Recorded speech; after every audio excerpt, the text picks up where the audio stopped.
A war is being fought over the Sahara Desert, and the United States is involved.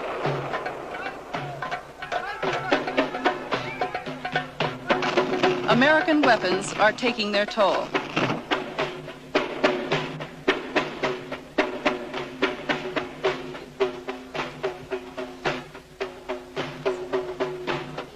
I spent 5 weeks in the war zones. This is the first in-depth American report on what could become a superpower conflict.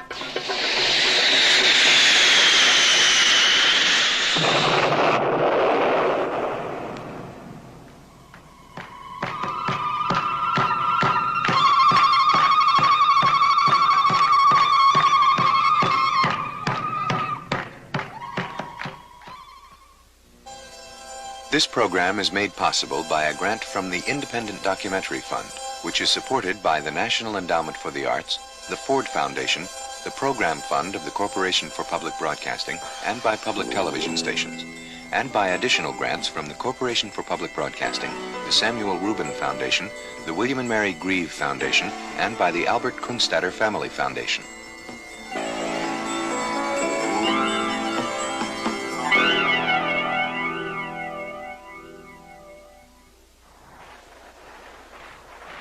The war is being fought here, in the Western Sahara, in what seems to be a wasteland.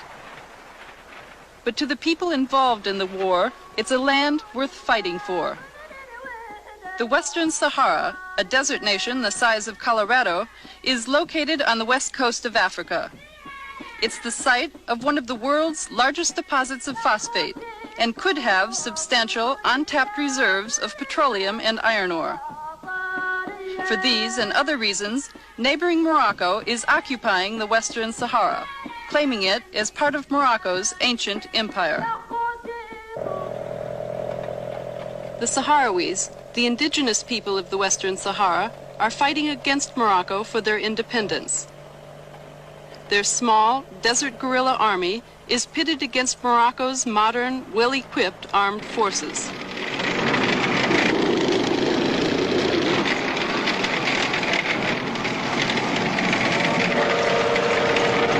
The United States is one of the main suppliers of weapons to Morocco, even though the Moroccan occupation of the Western Sahara is condemned internationally. The Reagan administration justifies its support of Morocco by putting top value on our friendship with that country. Morocco, for 2 decades, has been a close and valued friend of the United States. They are a moderate Arab state. They are very helpful in terms of a series of initiatives in Africa. They are a strategically important country bordering on the Atlantic and on the Mediterranean. And they have been consistently supportive of the United States of America. Another African country that's been friendly with the United States of America is Nigeria. Yet, its foreign minister feels the United States has chosen to support the wrong side. For the United States, champion of justice, freedom, and rights of people to be on the side of the oppressor, as it were, it's a really very sad affair, and one sincerely hopes that the U.S. administrations would consider this matter in this light and pull out as best as they could, because you might say in the short run, U.S. may need to protect its strategic interests and friendships and so on, but in the long run, it's really creating a very bad name and very bad image for itself in Africa as a whole. The real problem that ought to concern us in the Western Sahara is the potential which this conflict has for significant escalation, and the extent to which, if it should spill over into Morocco and Algeria, it could create a situation in which our own country and possibly the Soviet Union could be dragged in as well.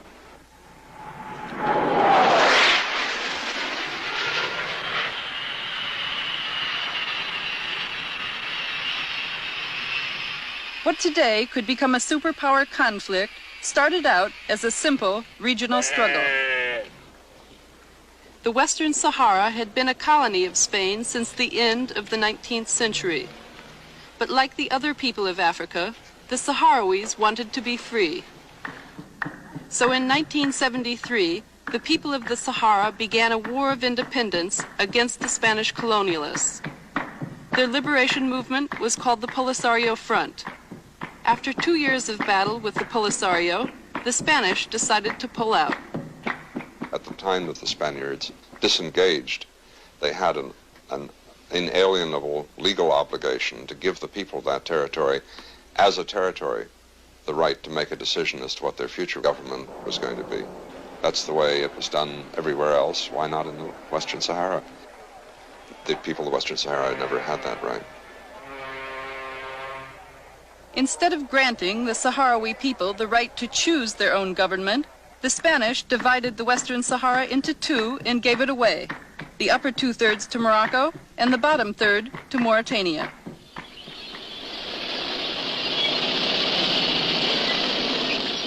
When Morocco and Mauritania moved in their armed forces to secure their new territory, the Sahrawi people loyal to the Polisario Front became a target. An eyewitness whose foot was burned by napalm during a Moroccan air attack gives this account. The planes came to bomb us on a Sunday at 11 a.m. in February of 1976. Many people were killed. During the attack, women who were pregnant had miscarriages. The limbs of children were blown off. Some were burned like ashes. The first day, the planes came back 3 times to bomb us. They came back every day that week to bomb again and again. The women fled. Those who were not hurt carried their children on their backs. We had to flee on foot. Thank God. The Polisario guerrillas found us. They got us out of there by capturing enemy vehicles to transport us to safety in Algeria. The Moroccans never broke our determination. No matter how long it takes, we must have our freedom and dignity. And even the last old Sahrawi lady like me will fight. When all of the refugees were assembled in Algeria, a country that's always provided refuge to liberation movements, the Polisario began training its new recruits. Soon, its guerrilla army grew to a force of several thousand well-trained men. Their objective, to reclaim their homeland from the Moroccans. At the same time, Polisario followers were building the infrastructure for a nation. On February 27, 1976, they declared themselves a republic. Once a year, all Polisario supporters joined together to celebrate the birth of their nation. Today, their government in exile is recognized by 46 nations, but not by the United States. The U.S. remains one of the main suppliers of weapons to the government of Morocco. But we may be on the losing side. The guerrillas have regained control of 9/10 of the Western Sahara, even though they are outnumbered 10-to-1 by the Moroccan armed forces. Today, Morocco occupies only this small portion of the contested territory. To keep from losing it, the Moroccan army built a fortified defense wall around the entire area.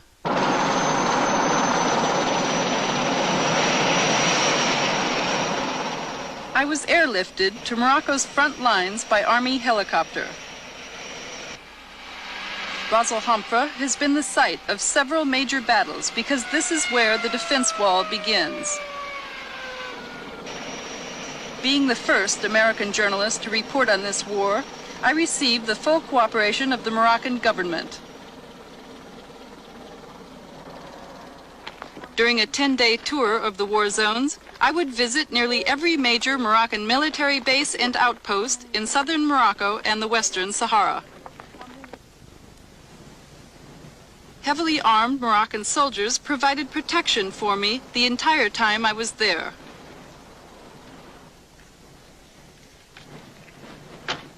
The colonel of Ras Al Hamra took me to his command post for a briefing on the defense wall and the strategy the Moroccan army is using in this desert war. The Moroccan armed forces built a defense wall that begins here in Ras Al Hamra and extends over 400 kilometers. The end of the wall is 30 kilometers south of the capital, Al Ayoun.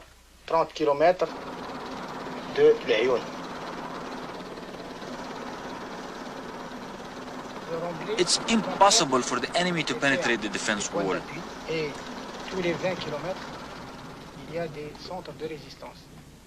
Every 20 kilometers along this wall, there's a major resistance center, as you see here.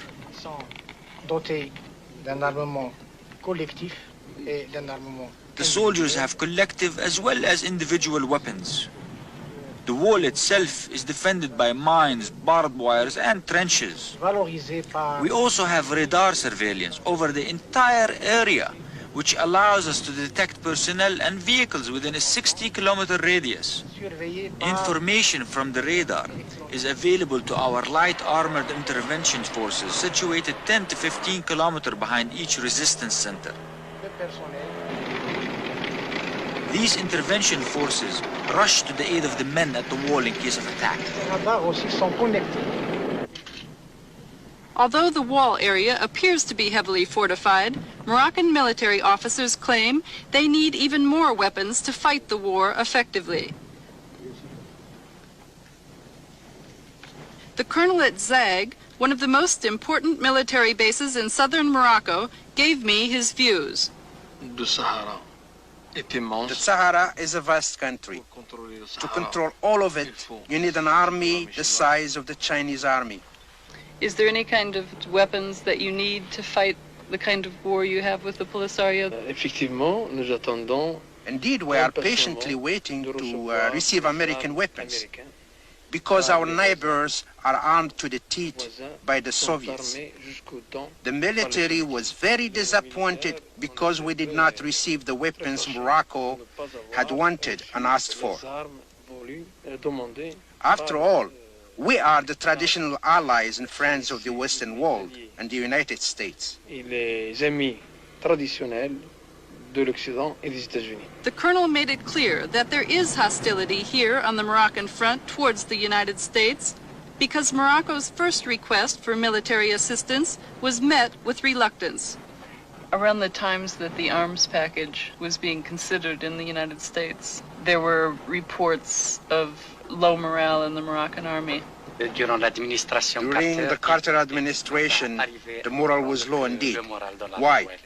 Because the United States refused to help its friend.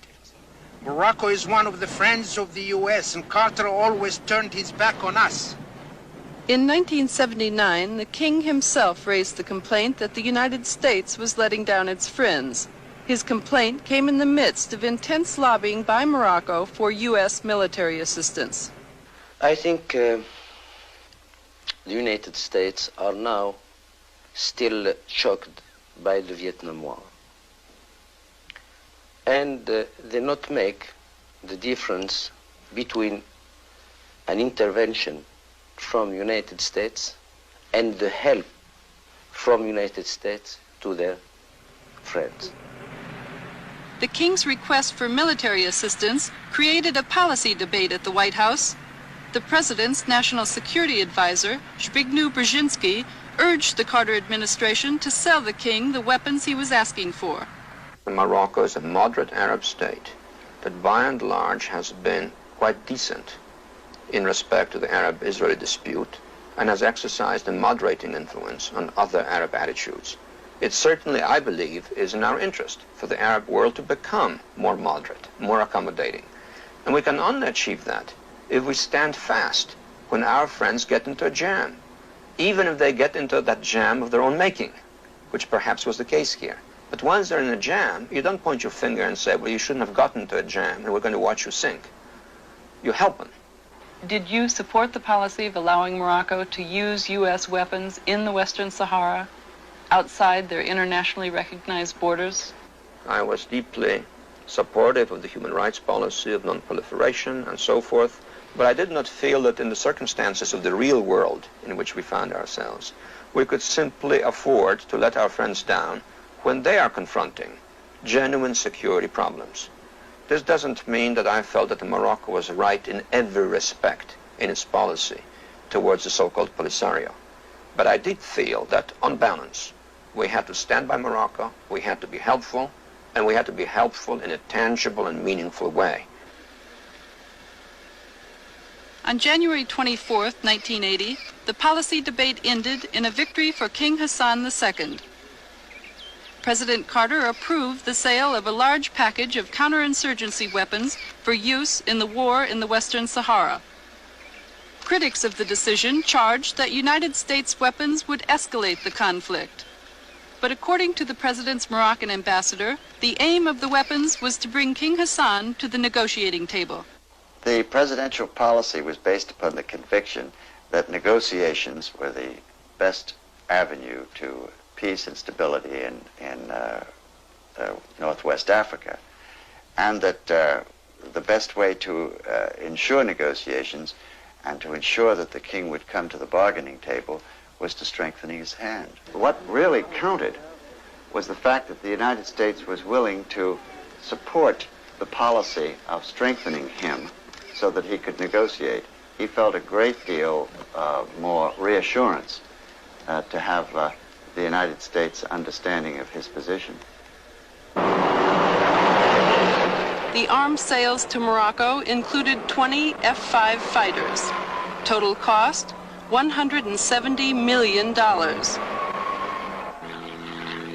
6 OV-10 Broncos, described as one of the deadliest and most versatile light strike counterinsurgency aircraft in the world, were also included. Total cost of the arms package, over $232 million, which Morocco couldn't afford. So the king of Saudi Arabia, monarch of another moderate Arab state, picked up the tab. Today in Morocco, the war machine is gobbling up nearly $3 million a day.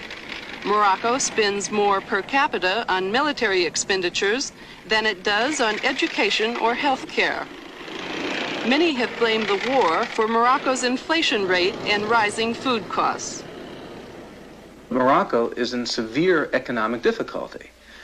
There were major riots last June that led to hundreds of people being killed, thousands of political prisoners being taken. It is a very unstable economy and a very unstable society. And it is the war in the Western Sahara that is just draining the resources that are needed by that country to get on to the tasks of economic development at home. 40% of the Moroccan budget has been committed to defense. And over $1 billion last year went into just the Western Saharan conflict. So I think that we would be doing our friend a favor by putting maximum pressure on King Hassan and on the Moroccan government to press for a negotiated settlement of this conflict and to avoid further military escalation.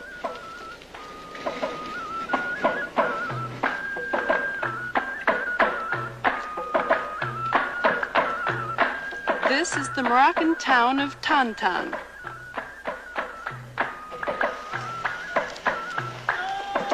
Like many other Moroccan towns, Tantan has not entirely joined the industrialized age. The standard of living here, typical of life throughout much of Morocco. According to a World Bank report, 1 out of every 3 Moroccans is living below the poverty level of $200 per year.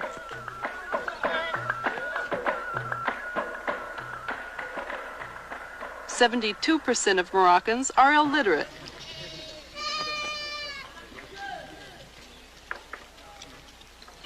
One out of every 7 Moroccan children die before they are 1 year old.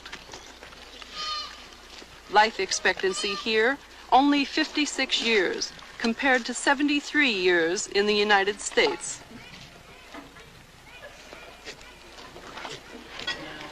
In light of these facts, why then does Morocco continue to divert its resources both human and financial, into a war that's being fought over a chunk of desert. I'm sure from Morocco's point of view, it's a question of getting back what they had considered their old big empire. But of course, in the modern context, the natural resources available within the Western Saharan territory has also to be considered. Phosphate is an immediate one, and if Morocco were to have the phosphate deposits along with what it has, it probably will have the largest deposits of any in the whole world. The Boukra phosphate mine in the Western Sahara is one of the largest deposits of phosphate in the world. Much of the phosphate here is untapped. Two valuable products are made from phosphate: fertilizer and uranium for nuclear weapons. Yes, this is phosphate, yes. This is the only mine in the Sahara. In the Sahara? It's not working. No? Yeah. No. No, but... Because of the war, the Boukra phosphate mine has not been in effective operation since 1976. Polisario attacks make it impossible to transport the phosphate out of here.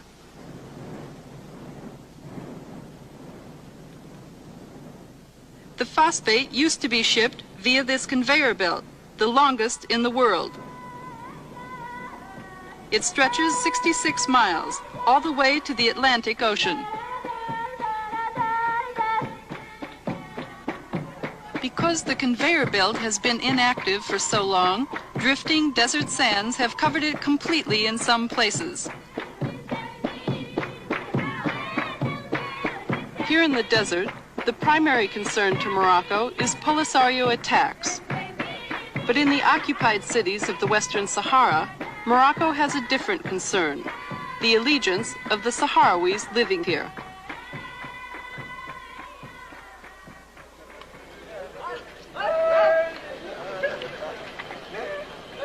This is the city of El Ayoun, the largest in the Western Sahara.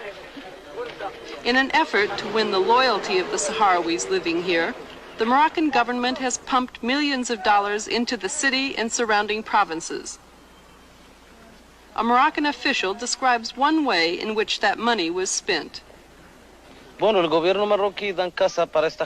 Spanish left the Sahrawis here living in bad conditions, in shacks like these on the right. So the Moroccan government constructed 450 of these white houses and gave them to the people free of charge. Many of the housing complexes have their own schools and social centers. The government wants the Sahrawis to live like everyone else in the world, like all Moroccans. In spite of government efforts to make El Ayoun Moroccan, the Sahrawis cling to their desert culture and traditions.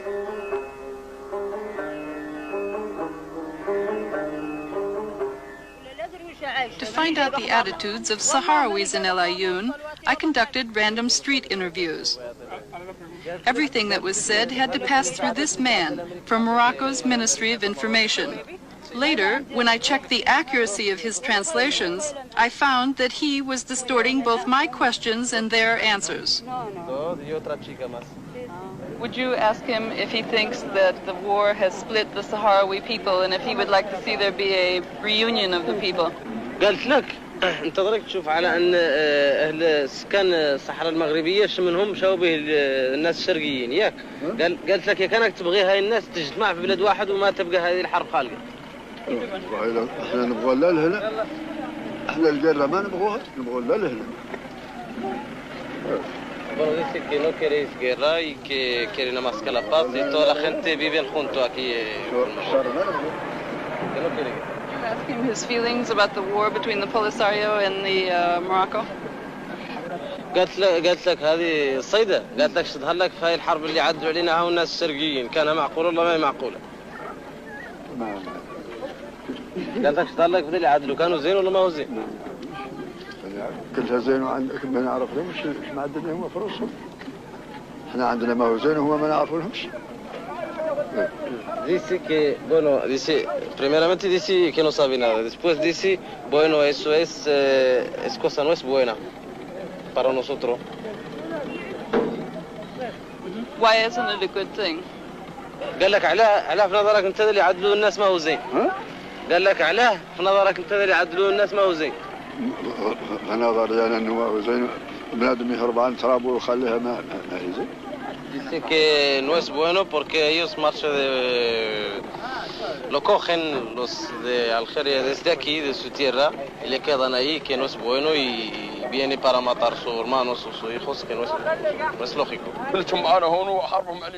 The interview shows that Morocco exercises control over the flow of information here, a reminder of how restrictive military occupation is. In fact, Sahrawis living under Moroccan control are not free to join the Polisario or any other organized resistance movement. All forms of opposition are banned by the Moroccan government. The main opposition group, the Polisario Front, is headquartered here in Tindouf, Algeria, 400 miles from El Ayoun. Very little is known by the United States about the Polisario or its supporters living here because of a government policy forbidding all direct contact. I have always considered that it was a little bit unfair and prejudged the situation that Washington under the Carter administration allowed American diplomats to go into the Moroccan-controlled Western Sahara, but didn't even allow any of us who were assigned to Algeria to go down and visit the refugee camps in Tindouf.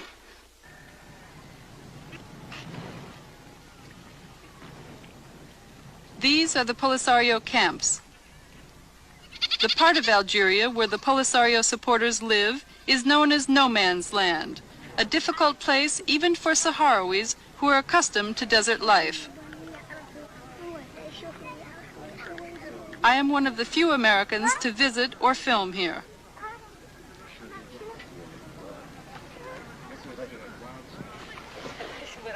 Tens of thousands of people live in these tent cities, but 95% of the adult population is female.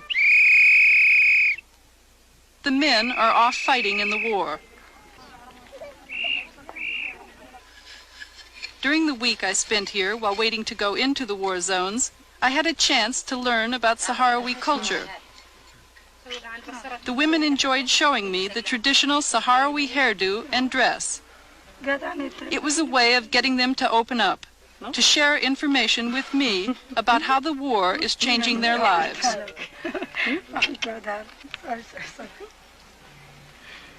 المجتمع التقليدي بالنسبة لنا كانت المرأة فيه. In traditional society, women had a limited but not unimportant role. Women stood side by side with their men and participated with them in all sorts of things. We even tended the herds. We have always been active and important.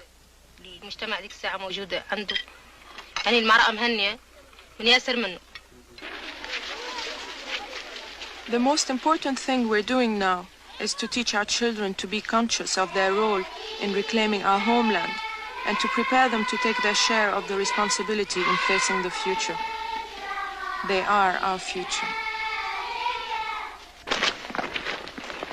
Men have their role in this struggle, but so do we. Our roles are complementary.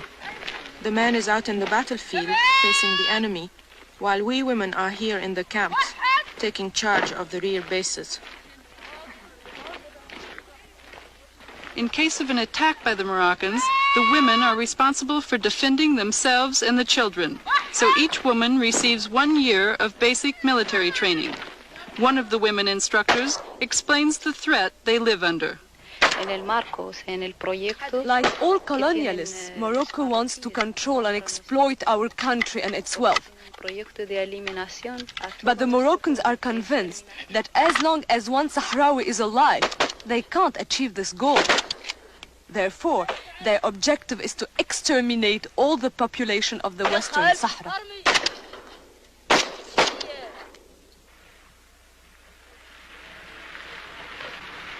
As we traveled between camps, I saw that even the old have a role in this new society. They man the outposts between camps and monitor traffic.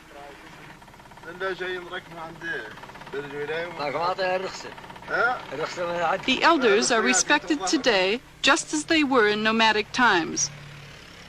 In keeping with that, a council of elders met with me on behalf of the entire camp population. Does he think that you will win the struggle?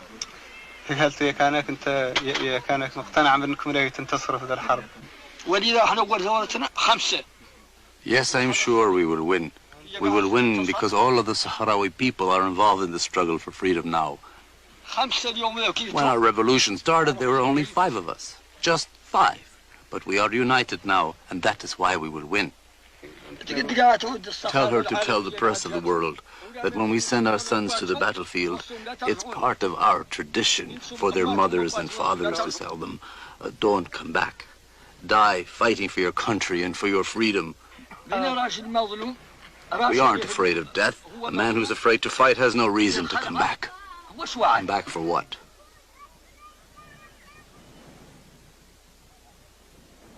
"25 seasoned guerrillas in worn battle fatigues arrived at the refugee camp to escort me into the war zones of the Western Sahara. Before leaving, I was asked to sign forms releasing both the Algerian government and the Polisario Front of all responsibility if I got killed inside the Sahara. I would live with the guerrillas for 2 weeks. During that time, we would cover 500 miles of desert and would visit all of the major Polisario strongholds. As the guerrilla leader showed me the route we would follow inside the Sahara, I thought about the irony of traveling in a war zone where I could be killed with weapons made by my own country.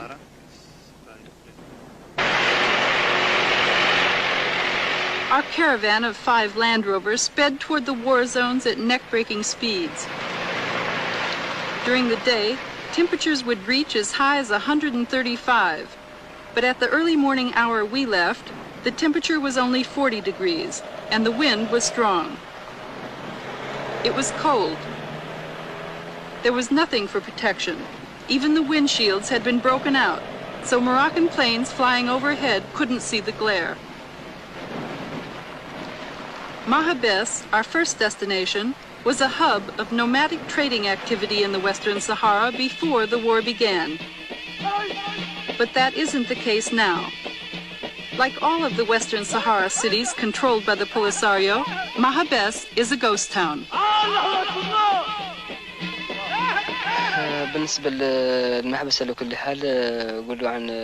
Before the Moroccan occupation, there were 7,000 Sahrawis living in the city of Mahabes and in the surrounding area. But the objective of the Moroccan army was not only to occupy the Western Sahara, it was also to annihilate the population. That's the reason none of our people, supporters, live here, even though Mahabes is liberated and under our full control. If anyone lived here, they'd be bombed by the Moroccan Air Force as they were before. That's why our people stay in the camps in Algeria where they are safe. I saw nothing but rubble and reminders of the fierce fighting that took place here when the Polisario won control in 1979. In the operation of Mahabes, we captured 69 prisoners, 80 trucks and more than 400 tons of different caliber ammunition.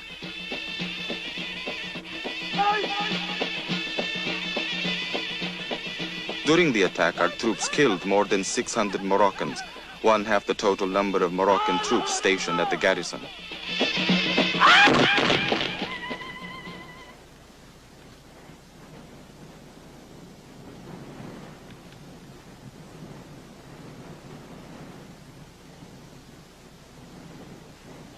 Estas plantas son de nuestras tierras y son bonitas.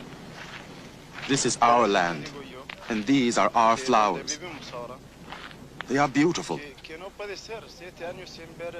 I wish our women and children and old people back in the camps could smell the flowers. For 7 years, they haven't seen the flowers or their land. Things can't go on like this. It's unacceptable. It's inhuman.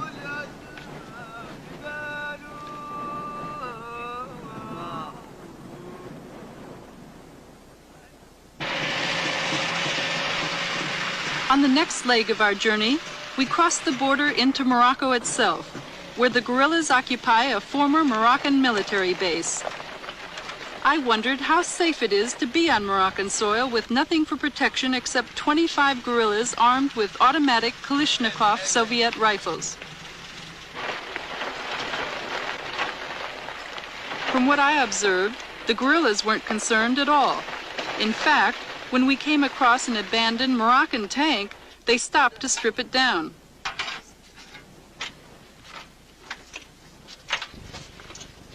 Without tools, it was a struggle, but the guerrillas were determined.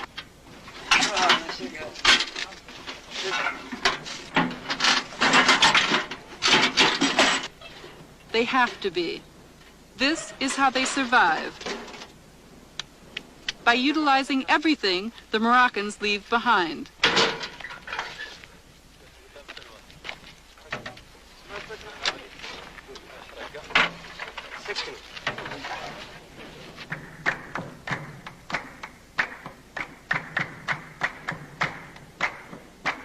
Luberat was a major Moroccan military base.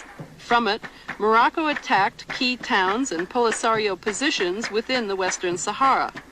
According to the Polisario, 5,000 Moroccan troops were stationed here when the guerrillas attacked in 1979.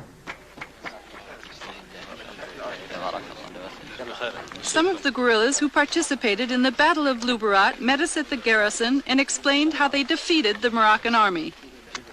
The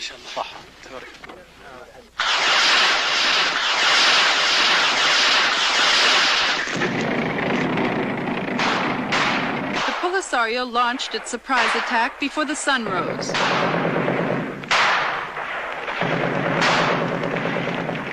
From every direction, the guerrillas advanced dangerously close on foot and by Land Rover.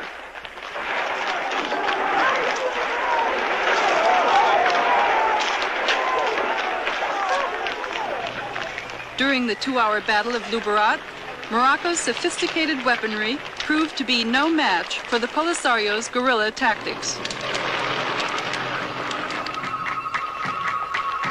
The Polisario claims that it's captured a total of 2,000 Moroccan soldiers over the years. The Moroccan army, on the other hand, didn't have any prisoners of war to show me.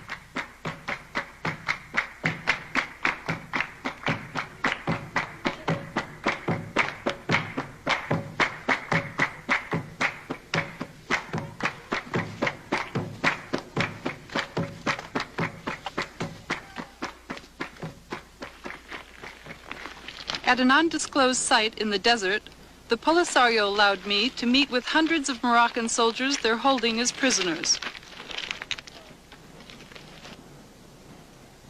When were you captured? I was captured at Hagunia, 10 kilometers south of Hagunia.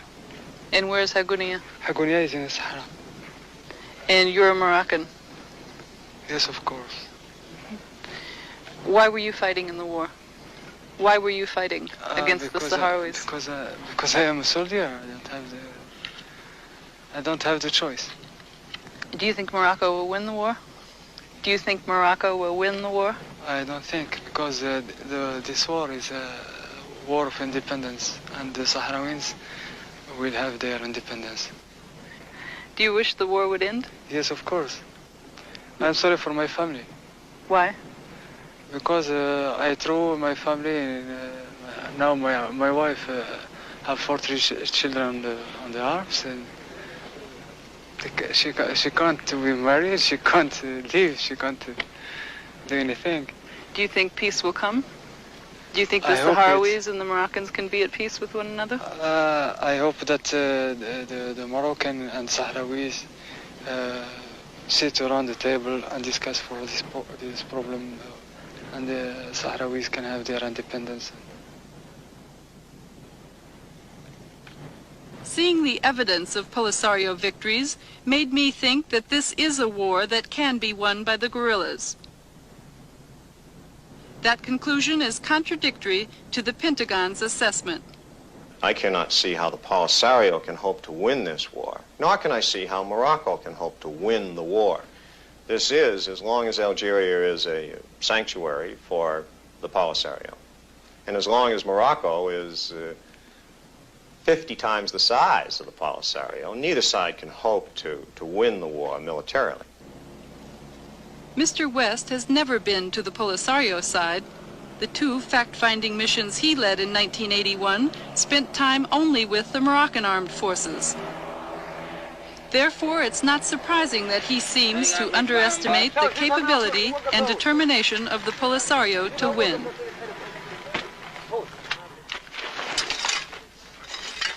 The desert is one of the most inhospitable battlefields in the world, but the guerrillas have turned even that to their advantage by learning how to make camp anywhere.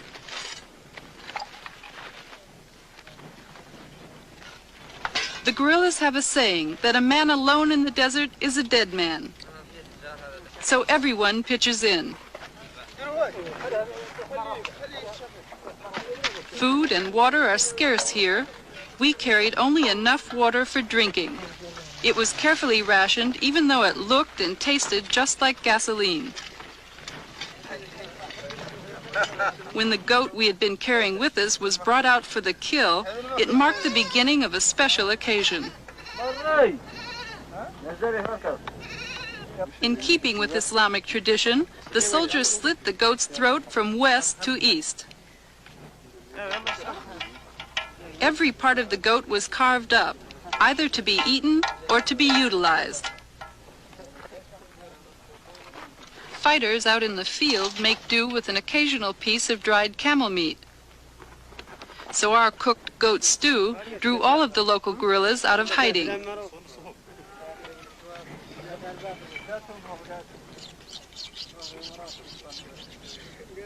This one is the regional commander, a respected veteran, 62 years old. The meal was like a celebration until he found out that I'm an American.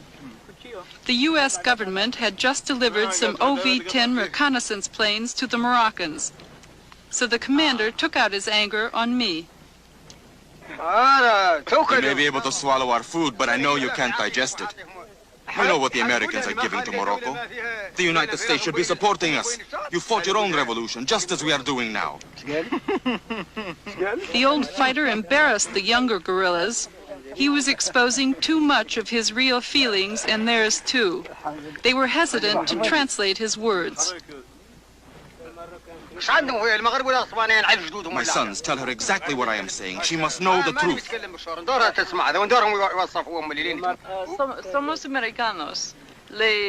Do you like the Americans since they give weapons to Morocco? Tell her I said America is a great power. We were looking only to establish brotherly relations and mutual respect with the United States, if it was possible. But since they support Morocco against us, we don't like them. We hate the Americans. Tell her this exactly as I have said it.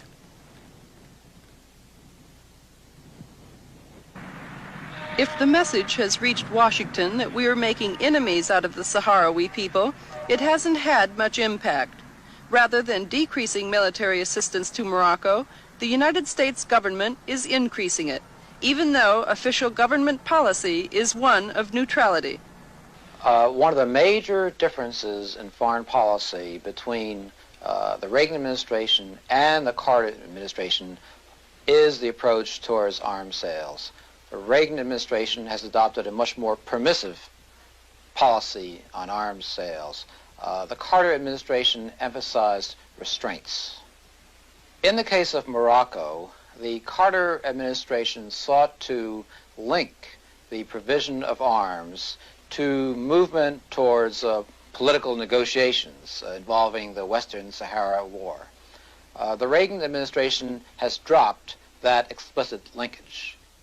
The support of the United States should not be subject to debate. It should be forthcoming and quick. This was not the case for us in the past. Now, however, we feel there is a better understanding. 108 M60 tanks had been requested by Morocco during the Carter administration, but their sale was never approved. Secretary of State Haig, however, in one of his first official acts of office, approved the sale of the M60 tanks to Morocco. In the fall of 1981, the Reagan administration took yet another step by sending U.S. military advisors to Morocco. The decision came after Morocco suffered heavy losses because of a Polisario attack on its outpost of Gelta Zamor in the Western Sahara. Gelta is 135 miles south of the Moroccan border. During the battle, the Polisario shot down 2 Moroccan fighters, each costing $15 million, and 3 other Moroccan military planes. That's 8% of the entire Moroccan Air Force. After the battle, the King of Morocco appealed to the United States for more military assistance, on the basis that for the first time, the Polisario had used Soviet surface-to-air missiles known as SAM-6s. The United States came to the aid of Morocco after an investigation by Mr. West of the Pentagon. What were your recommendations? My first and strongest recommendation was better training. What type of training specifically? Well, basically, it has to be training for their pilots in order to know how to evade SAMs and how to attack a SAM system. Will there be U.S. military advisors going to Morocco to conduct this training? Well, advisors is a term that ever since Vietnam has left a bad taste in the mouths of many people. I would point out that at any given time, we have approximately 40 teams scattered somewhere around the world giving some sort of training help. And we do now have such a team in Morocco. Appearing before the Congressional Foreign Affairs Committee, Secretary of State Haig was asked to justify the decision to increase Moroccan military assistance. In his testimony, the Secretary made a serious mistake. Haig accused the Polisario of using SAM-6 missiles to attack inside Morocco, not in the Western Sahara. The incident which triggered the expression of concern by Morocco was not Moroccan activity in the Sahara, but an attack against Moroccan territory by highly sophisticated forces with the most sophisticated equipment. It's awfully important we keep objectivity and balance in our expression of the situation. During my investigation of the Secretary's testimony, I questioned one of his spokesmen. He admitted that Haig had made a serious mistake because the Polisario SAM-6 attack was in the Western Sahara at Gelta Zamor, which the U.S. government does not recognize as Moroccan territory. The State Department claims that Haig made an honest mistake, but when I requested an interview with the Secretary, it was denied, and the congressional hearing record has not been corrected. At the Pentagon, I asked their top expert for justification of the new policy, and he made the same mistake Haig had. We will, in conjunction with some other nations, assist militarily in terms of the sales of military equipment to provide for the legitimate self-defense needs of Morocco, because these SAM-6 attacks have taken place inside Morocco, 70 miles inside Morocco. Where is that? This is at a place called Basied. This happened on November 20th. Mr. West is mistaken on 2 counts. There is no such place as Basied in Morocco, and there has never been a SAM-6 attack inside Morocco. This has been confirmed by the State Department and the Moroccan government. I think in the conduct of our foreign policy, whether that foreign policy is under a Republican or a Democratic administration, we tend to indulge in great exercises in self-deception. We want so desperately for the world to be the way we want it that we end up believing our own propaganda. And that's one of the things I think that has prevented us from taking a realistic view of the war in the Western Sahara. Does the United States government have a realistic view of who is fighting this war and why? The Polisario claims that it is a national liberation movement, but because many of its weapons are of Soviet origin, paid for by Colonel Gaddafi, the United States government implies that the Polisario is not a national liberation movement, but rather that it's an agent of Libyan expansionism in North Africa. The linkage to Libya and the linkage to Gaddafi is very troubling. In what sense? Well, in the sense that if you become linked to somebody in that you're accepting his pay, you're accepting his weapons, you're accepting his training, you're accepting practically everything from him, Polisario cannot stand by themselves. Then one can assume that Gaddafi has some influence over the policies. The Moroccans go one step further. They accuse the Polisario of having direct ties to the Soviets. At Ras Al Hamra, I was shown a collection of Polisario landmines the Moroccans claim are of Soviet origin. Later, the Moroccan foreign minister cited captured weapons like these as evidence of Soviet control over the Polisario. There is concrete proof that some factions of subversion of the Polisario received their military and ideological training in the Soviet Union. We have also, as proof of Soviet involvement, the captured Polisario weapons. If the weapons were not directly from the Soviet Union, they were from countries which are allies of the Soviet Union.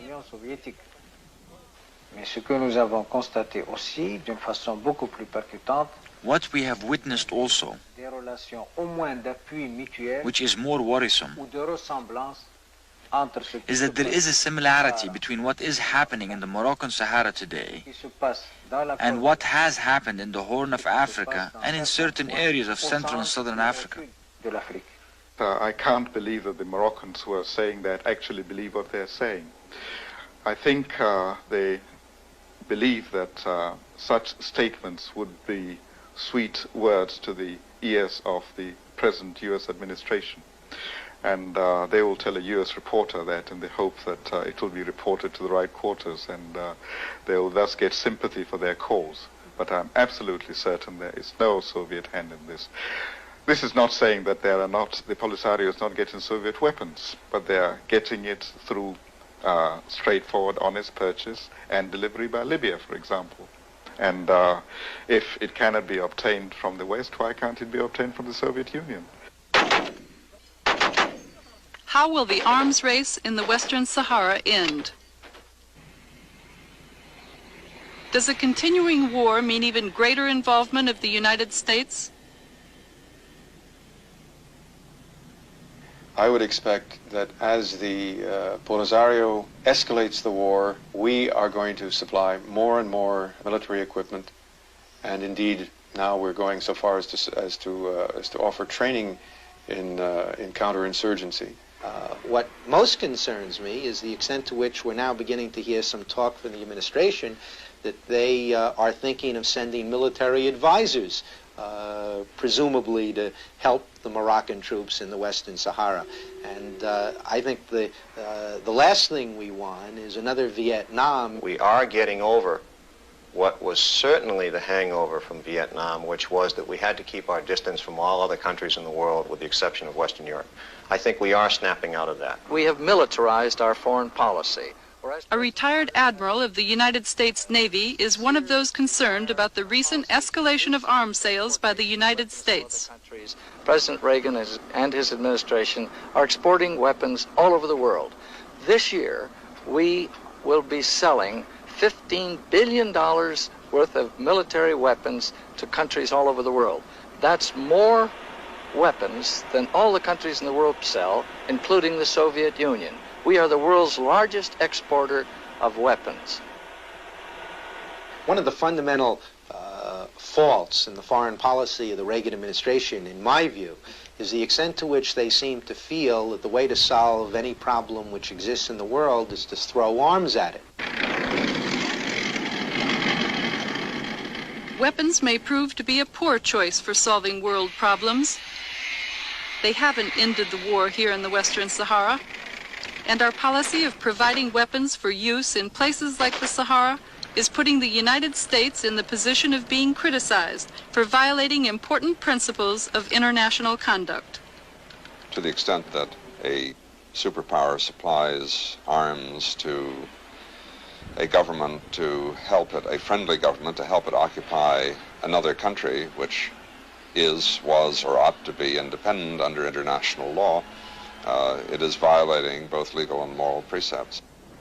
I believe the involvement of the United States is really viewed with some sadness because we all look at the United States as a country where people came to obtain freedom and from the oppression of the old continent in Europe and have obtained it and are the symbol of freedom and justice in the whole of the world.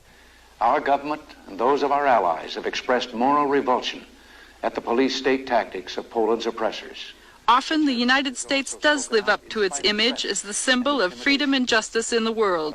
Like in the crusade President Reagan is leading against martial law in Poland.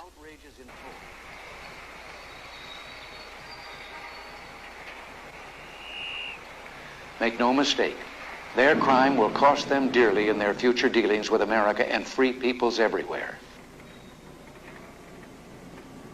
How can they possibly justify using naked force to crush a people who ask for nothing more than the right to lead their own lives in freedom and dignity? In light of statements like this, how can the President possibly justify continued arms sales to Morocco when those weapons are being used in the Western Sahara? After all, the aspirations of the Sahrawi people are no different from the aspirations of the people in Poland. The Sahrawi people are merely struggling for the right to live and be independent.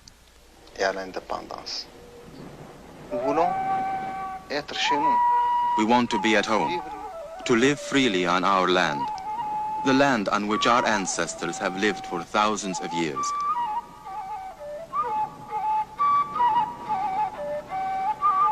We have nothing against the United States, except that it is supplying weapons to Morocco. Our most ardent hope is that the wounds created by these weapons will be healed as soon as possible.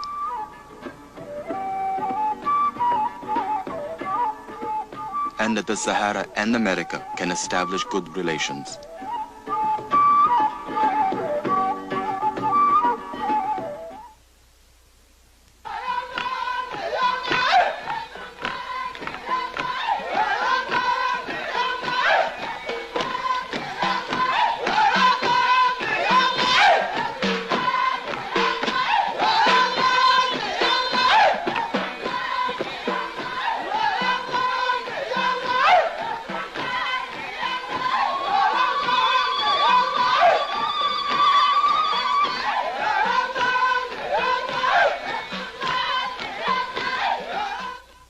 Transcript, send $2 to Non-Fiction Television, Blood and Sand, Post Office Box 862, New York, New York 10101. Non-Fiction Television is produced under the auspices of the Television Laboratory at WNET 13 and is designed to support and present documentaries for public television by independent film and video makers. The points of view expressed in these programs are those of the independent producers.